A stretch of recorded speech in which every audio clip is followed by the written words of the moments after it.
A Lagodi man loses his life in a crash Saturday night. Denny Spinner joins us for Monday with the Mayor, and in sports, Kurt Gooksell previews the high school boys basketball state finals coming up this weekend. Those stories and more coming up next on 18 WJTS News.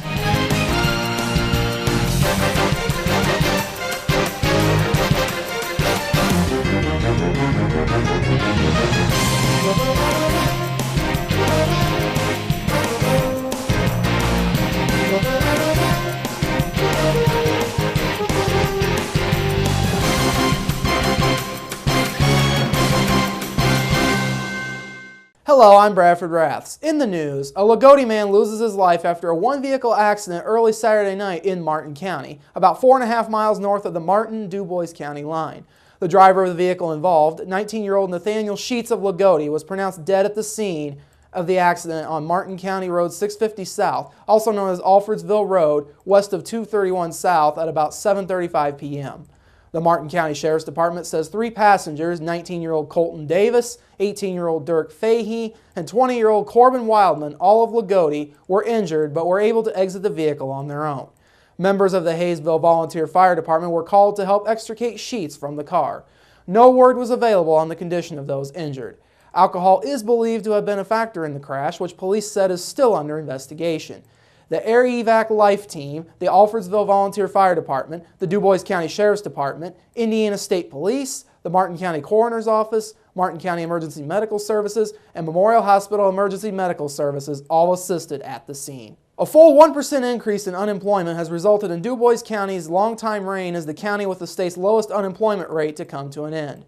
This morning, the Indiana Department of Workforce Development announced the state's unemployment numbers for the month of January. Statewide, Indiana's unemployment was up 0.3% to 8.6% for January. This, in spite of the state adding 8,200 private sector jobs in January.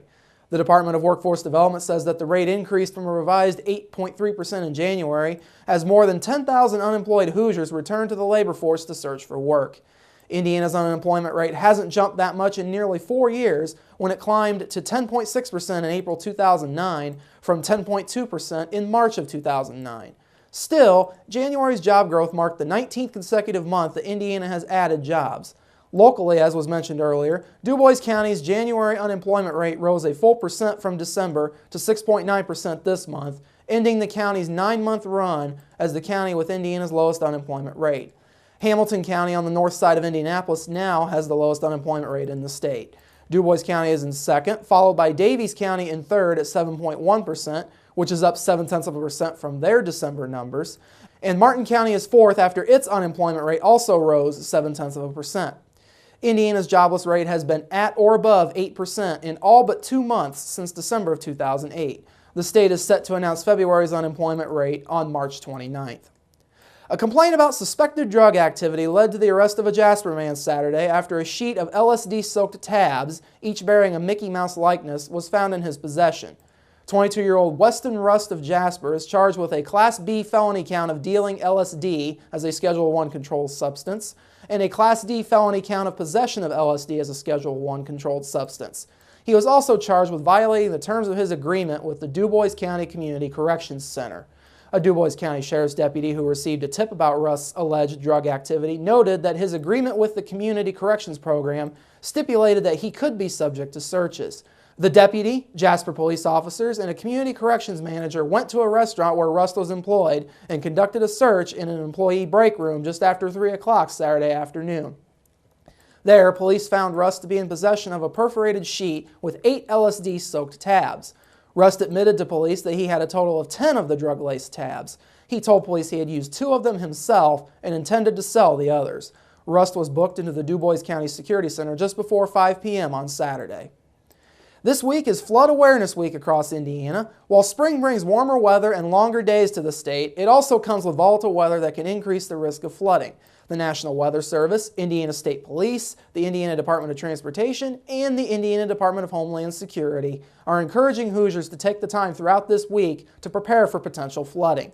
There are several things that individuals and families can do to prepare for flooding. The Indiana Department of Homeland Security encourages all Hoosiers to develop a family emergency communications plan and put together a disaster preparedness kit. The kit should contain essential items that your family needs to sustain itself for at least 3 days. When developing a family communications plan, make sure to include an out-of-state contact and meeting places in the case that your family becomes separated.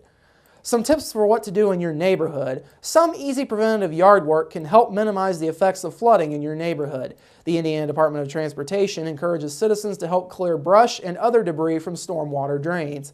Without taking that preventative measure, clogged or blocked drainage systems can lead to numerous problems. Poor drainage can cause potholes and slick driving conditions on public roads. Hoosiers should also keep the following in mind when encountering flooded roadways. Never attempt to cross a flooded road, even if it seems shallow. Water can conceal dips, or worse, floodwaters can damage roadways, washing away the entire road surface and a significant amount of ground. Remember, just a few inches of moving water is enough to carry away most vehicles. That includes SUVs and pickup trucks. Also, be especially cautious at night when it is harder to recognize high water danger. Speaking of flooding and high water, the Indiana Department of Transportation says rising waters as a result of this weekend's rainfall have caused the closure of State Road 145 from State Road 64 in Birdseye to Interstate 64 at Siberia. INDOT says this closure will remain in effect until waters recede. INDOT is advising motorists to use caution around these areas of high water. Of course, when encountering a flooded roadway, drivers are urged to turn around and not drive through standing water. According to the National Weather Service, most flooding deaths occur in automobiles.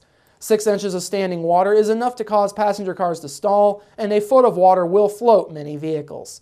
For the latest road conditions, please visit www.trafficwise.in.gov. That's a look at your news. Coming up next, Monday with the Mayor featuring Denny Spinner. Plus, the rain is finally coming to an end, but will temperatures warm up? That's ahead in your local forecast, followed by sports with Kurt Guxell and Inform. That's all coming up on 18 WJTS News. Local people watching local people.